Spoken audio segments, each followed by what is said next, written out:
Very good morning students, मैं रजत स्वागत करता हूं आपका अपने इस यूट्यूब चैनल ज्ञान बिंदु ई लर्निंग पर। स्टूडेंट्स, ज्ञान बिंदु ई लर्निंग पर हमने SSC GD, UP triple SC लेखपाल और यूपी पुलिस कांस्टेबल का बैच जो कि 70 दिनों का है स्टार्ट कर दिया है। इस 70 दिनों के बैच में आप अपनी तैयारी को शून्य से लेकर के कंपटीशन लेवल तक ले जा सकते हैं। इसका मतलब यह है कि अगर आपने पहले कभी कोई तैयारी नहीं की है या आपकी तैयारी के बेसिक्स कमजोर हैं, तब आप हमारे चैनल के साथ में जुड़ करके अपनी तैयारी को 70 दिनों में जीरो से लेकर के कंपटीशन करने के लेवल तक लेके जा सकते हैं। अपनी इसी श्रृंखला के अंतर्गत आज मैं हिस्ट्री का चैप्टर लेकर के आया हूं, धार्मिक सुधार, जिसके अंतर्गत मैंने बौद्ध धर्म इससे पिछले लेक्चर में और वैदिक संस्कृति उससे पिछले लेक्चर में करा दिया है। अगर आपने वो नहीं देखे हैं तब आप उन लेक्चर्स को प्लीज देख लीजिए। आपको बिल्कुल भी रटने की जरूरत नहीं पड़ेगी, आपको सब कुछ बस वीडियो देखने के साथ ही कहानी की तरह याद हो जाएगा और हिस्ट्री आपके लिए आसान हो जाएगी। आज की अगर मैं बात करूं तो आज हम धार्मिक आंदोलन में या धार्मिक सुधार में जैन धर्म को लेकर के आए हैं। जैन धर्म, शैव धर्म, ठीक है, वैष्णव धर्म, जैन धर्म, शैव धर्म और वैष्णव धर्म, ठीक है। इन तीन धर्मों को लेकर के खत्म करेंगे, ठीक है। इस्लाम धर्म को भी पढ़ेंगे, इस्लाम धर्म और ईसाई धर्म, इस्लाम धर्म और ईसाई धर्म को पढ़ेंगे। एक ही दिन में हम सारी चीजों को फटाफट डिस्कस करेंगे, आप बस नोट करते रहिएगा। सबसे इंपॉर्टेंट जो इन सब में बनता है वो आपका बनता है जैन धर्म, ठीक है। सबसे इंपॉर्टेंट आपका क्या बनता है? जैन धर्म। तो सबसे पहले हम जैन धर्म की बात करें तो जैन धर्म के जो प्रवर्तक थे या जिन्होंने जैन धर्म को नींव रखी, ठीक है, उनका नाम ऋषभ देव जी था। क्या था? ऋषभ देव, ठीक है। यानी जैन धर्म के जो संस्थापक थे वो कौन थे? ऋषभ देव थे, ठीक है। आपको ऑप्शन कई बार लिखा मिलता है कि जैन धर्म के संस्थापक कौन थे? ऋषभ देव, हाँ, ठीक है। और पार्श्वनाथ और महावीर स्वामी जी, आचार्य महावीर स्वामी जी, आप क्या करते हैं? जल्दबाजी में महावीर पे निशान लगाकर चले आते हैं, जो कि बिल्कुल गलत है। जैन धर्म के प्रथम तीर्थंकर, ठीक है, ऋषभ देव जी थे और ऋषभ देव जी ने ही जैन धर्म की क्या की थी? नींव रखी थी, ठीक है। ये कौन थे? प्रथम तीर्थंकर थे, ठीक है। प्रथम तीर्थंकर थे ऋषभ देव जी, ठीक है। इन्होंने ही जैन धर्म का क्या किया था? नींव रखी थी। और इसके बाद में 23वें तीर्थंकर, अब क्या हुआ कि ऋषभ देव जी जो प्रथम तीर्थंकर थे, इसी श्रृंखला में कुल मिलाकर 24 तीर्थंकर हुए। कितने तीर्थंकर? 24 तीर्थंकर हुए। तीर्थंकर से मान लीजिए कि मुख्य व्यक्ति या गुरु मान लीजिए, ठीक है।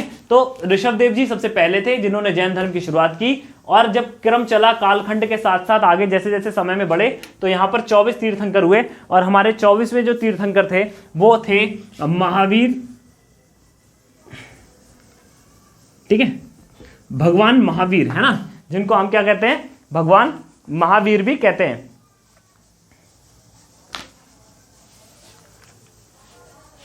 ठीक है।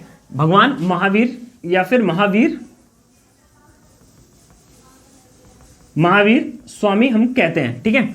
इससे पहले 23वें तीर्थंकर थे, 23वें तीर्थंकर थे जो कि बहुत इंपॉर्टेंट क्वेश्चन बन जाता है, वो थे पार्श्वनाथ। कौन थे? पार्श्वनाथ। पार्श्वनाथ 23वें तीर्थंकर और 24वें तीर्थंकर आपके आचार्य, 24वें जो तीर्थंकर थे वो आपके महावीर स्वामी जी थे। पार्श्वनाथ जी ने कुछ नियम दिए थे जीवन जीने के, और वो 4 नियम थे जो थे। पूछ लेता है कि पार्श्वनाथ जी की शिक्षाओं के बारे में बताइए। तो सबसे पहली शिक्षा थी, सबसे पहली शिक्षा चोरी ना करना। फिर थी झूठ ना बोलना, ठीक है। चोरी ना करना, झूठ ना बोलना, हिंसा ना करना तथा संपत्ति ना रखना, ठीक है। हिंसा ना करना, और सबसे लास्ट में क्या था? संपत्ति ना रखना। 4 शिक्षाएं दी थी पार्श्वनाथ जी ने, जो कि क्या थे? इनके 23वें तीर्थंकर थे। और इसी क्रम में 24वें तीर्थंकर आचार्य महावीर स्वामी जी थे। महावीर स्वामी जी से क्वेश्चंस आपके एग्जाम में ज्यादा बनते हैं, ज्यादा इंपॉर्टेंट सवाल बन जाते हैं। जैन धर्म के बारे में अगर हम देखें तो अब तक आपने क्या सीखा, जो पहले गुरु थे या पहले तीर्थंकर थे वो ऋषभदेव जी थे। 23वें कौन थे, 23वें पार्श्वनाथ जी थे और 24वें महावीर स्वामी जी थे। पार्श्वनाथ जी ने क्या किया, चोरी ना करना, झूठ ना बोलना, हिंसा ना करना और संपत्ति ना रखना, ये 4 सूत्र दिए थे। अब बात करते हैं महावीर स्वामी जी के बारे में। ठीक है, किनके बारे में, महावीर स्वामी जी के बारे में। थोड़ा सा हेडिंग डाल लीजिए और आप नोट कर लीजिएगा, यहीं से आपको सवाल में क्वेश्चन ज्यादातर देखने को मिलते हैं। हेडिंग डाल लीजिए महावीर स्वामी। ठीक है, इनका जो जन्म था, जन्म किसका, महावीर स्वामी जी का। ठीक है, जो जन्म था वो 540 ईसा पूर्व, यानी ईसा मसीह के जन्म से 540 वर्ष पहले, 540 ईसा पूर्व इनका जन्म हुआ। और जन्म का जो स्थान क्या था, वो कुंडग्राम वैशाली। ठीक है, क्या था, कुंडग्राम वैशाली। ठीक है, कुंडग्राम वैशाली में 540 ईसा पूर्व में इनका जन्म हुआ। पिता का नाम सिद्धार्थ था। पिता का नाम क्या था,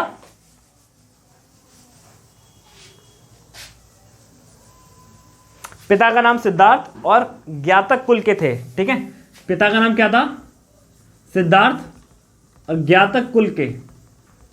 ठीक है, ज्ञातक कुल के ये वासी थे। क्या नाम था, पिता का नाम था सिद्धार्थ और महावीर स्वामी जी का जन्म कब हुआ था, 540 ईसा पूर्व में। ठीक है, माता का नाम त्रिशला था, जो लिच्छवी राजा चेटक की बहन थी। इनकी माता का नाम क्या था, माता का नाम था त्रिशला, ये त्रा है। ठीक है, ये माता का नाम त्रिशला, जो कौन थी, लिच्छवी राजा चेटक की बहन, यानी लिच्छवी राजा चेटक जो थे वो कौन थे, महावीर स्वामी जी के मामा जी थे। ठीक है, लिच्छवी राजा जो चेटक थे वो महावीर स्वामी जी के मामा जी थे। अब बात आता है कि इनकी पर्सनल जिंदगी की अगर बात करें तो महावीर स्वामी जी की जो पत्नी का नाम यशोदा था और इनकी बेटी का नाम प्रियदर्शनी था। ठीक है, पत्नी कौन थी, यशोदा, और बेटी कौन थी, प्रियदर्शनी। बेटी का नाम प्रियदर्शनी, पत्नी कौन थी, यशोदा। ठीक है, यहां बेटी लिख देता हूं, बेटी का नाम प्रियदर्शनी था और पत्नी का नाम यशोदा था। प्रियदर्शनी के जो पति थे या प्रियदर्शनी के जो पति जो थे, जिनका नाम था जमाली। ठीक है, क्या नाम था, जमाली। जमाली आचार्य महावीर जी के पहले शिष्य हुए। महावीर के पहले शिष्य,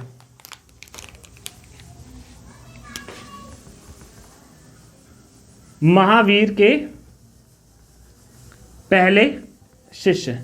आपको बिल्कुल भी जल्दबाजी नहीं करनी है, मैं एक एक क्वेश्चन आपको यहां पे बताता चल रहा हूं, हर क्वेश्चन इंपॉर्टेंट है। महावीर के पहले शिष्य का क्या नाम था, जमाली था।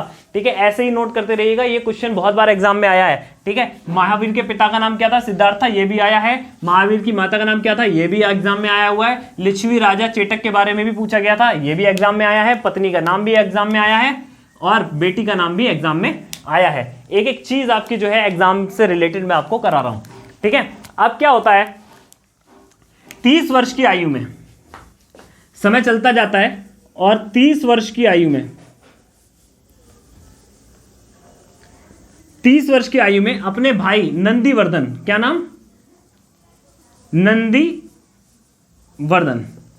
अपने भाई नंदीवर्धन की आज्ञा लेकर, नंदीवर्धन की आज्ञा लेकर ये क्या कर चले, सन्यास की तरफ निकल चले। ठीक है, गृह त्याग किया। ठीक है, अपने भाई किसकी, नंदीवर्धन। ये क्वेश्चन भी एग्जाम में आया हुआ है कि किसकी आज्ञा लेकर के आचार्य महावीर जी जो थे वो कहां गए थे, सन्यास की तरफ गए थे। तो आप बोलेंगे अपने भाई नंदीवर्धन, अपने भाई नंदीवर्धन की आज्ञा लेकर के। 12 वर्षों की कठिन तपस्या के बाद, ठीक है, 12 वर्षों की कठिन तपस्या के बाद में ऋजुपालिका नदी पे इनको ज्ञान प्राप्त हुआ। ठीक है, 12 वर्षों, ये क्वेश्चन आया हुआ है कि कितने वर्षों में ज्ञान प्राप्त हुआ, तो आपको लिखना है 12 वर्षों की कठिन तपस्या, 12 वर्षों की कठिन तपस्या के बाद,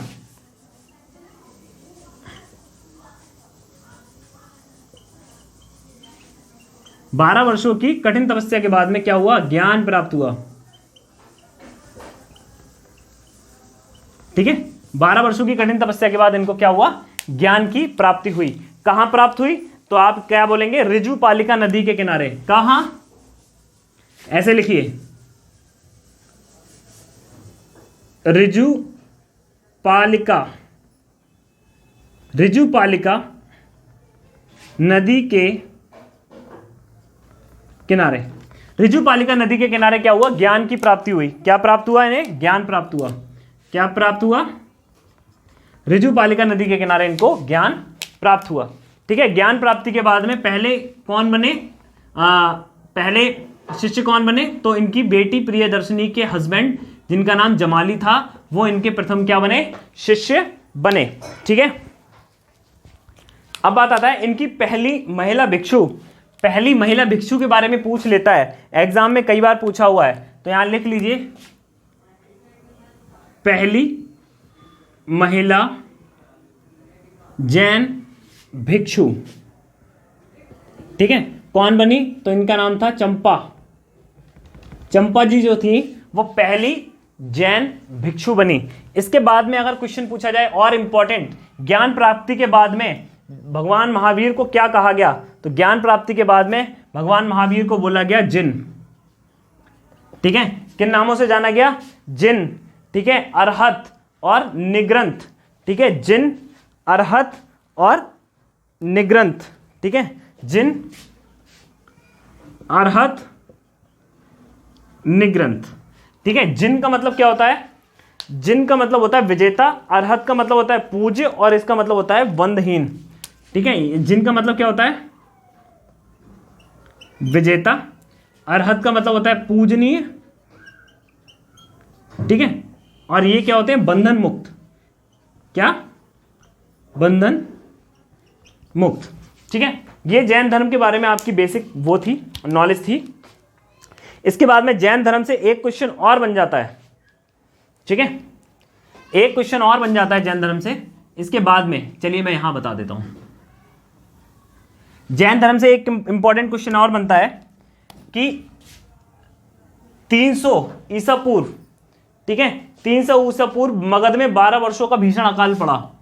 300 ईसा पूर्व अकाल पड़ा, 300 ईसा पूर्व अकाल पड़ा, और बौद्ध धर्म, जो जैन धर्म के अनुयायी थे, उनमें से आधे अनुयायी इसको छोड़ करके इस जो जैन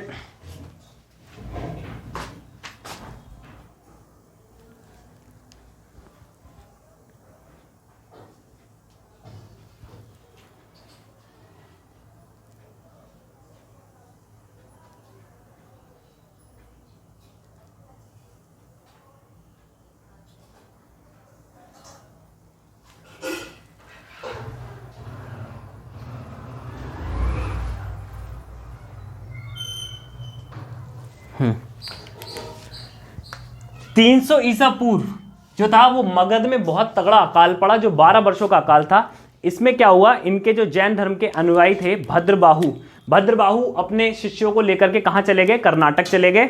और जब वे वापस लौटे तो कर्नाटक से लौटने के बाद में भद्रबाहु का स्थूलभद्र नाम के एक और जैन मुनि से गहरा मतभेद हो गया। ठीक है, क्या हुआ, 300 ईसा पूर्व जब अकाल पड़ा तो यहां से दो लोग बट गए। ठीक है, दो तरफ जैन धर्म बट गया। एक कहां बट गया, स्थूलभद्र, ठीक है, और एक थे भद्रबाहु जो थे, भद्रबाहु चले गए कर्नाटक। ठीक है, और ये यहीं रह गए, कहां, मगध में। ठीक है, स्थूलभद्र कहां रह गए, मगध में। ठीक है, तो यहां से क्या हुआ, जैन धर्म के दो पार्ट हो गए। ठीक है, कौन कौन से, जो स्थूलभद्र को मानने वाले थे ये थे श्वेतांबर, यानी सफेद कपड़ा धारण करने वाले, और जो कर्नाटक चले गए थे भद्रबाहु के शिष्य, ठीक है, ये कहलाए दिगंबर। ये क्या कहलाए, दिगंबर। दिगंबर का मतलब है वस्त्र को ना धारण करने वाले मुनि या लोग। ठीक है, तो ये जैन धर्म के बारे में आपकी बेसिक नॉलेज थी। आइए अब चलते हैं, कुछ हल्की सी नॉलेज लेते हैं शैव धर्म के बारे में।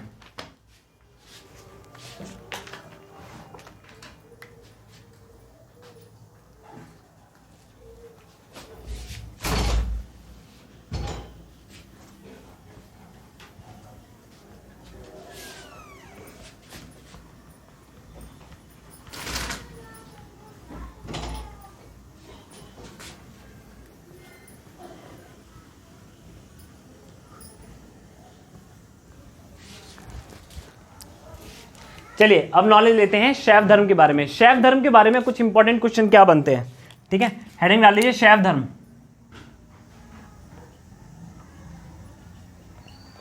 एक्चुअल में शैव धर्म नहीं है, शैव हिंदुइज्म की ही एक शाखा है, जिसमें कहते हैं कि भगवान शिव की पूजा करने वाले जो अनुयायी होते हैं उनको हम क्या बोलते हैं, शैव बोलते हैं, ठीक है। यानी भगवान शिव की पूजा करने वालों को हम लोग शैव या शिव से संबंधित धर्म वालों को शैव धर्म कहा गया है, ठीक है।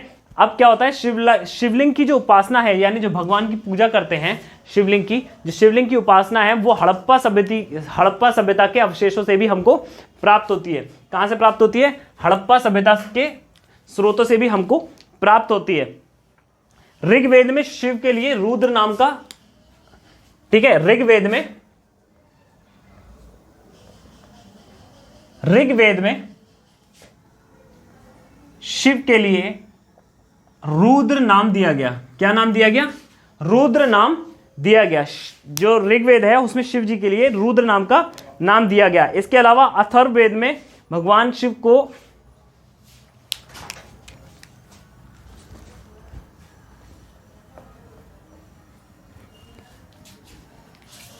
तो चलिए स्टूडेंट्स, ये था हमारा लेक्चर आज का जैन धर्म से संबंधित। अगले जो भी धर्म का लेक्चर होगा वो मैं आगे आपको लेक्चर में कराऊंगा, ठीक है। शैव धर्म और ये सारे धर्म इतने ज़्यादा इंपॉर्टेंट यहाँ से क्वेश्चन नहीं आते हैं जितना बौद्ध धर्म और जैन धर्म से क्वेश्चंस आते हैं। मिलते हैं नेक्स्ट लेक्चर में, तब तक के लिए धन्यवाद। अगर आपको हमारे वीडियोस पसंद आ रहे हैं तो प्लीज़ हमारे चैनल को सब्सक्राइब कीजिए, बेल आइकन को दबा लीजिए। यदि आपके किसी दोस्त की तैयारी कमज़ोर है या उन्होंने पहले कभी तैयारी नहीं की है तो आप उनको हमारा चैनल भी रिकमेंड कर सकते हैं। मिलते हैं नेक्स्ट लेक्चर में, धन्यवाद।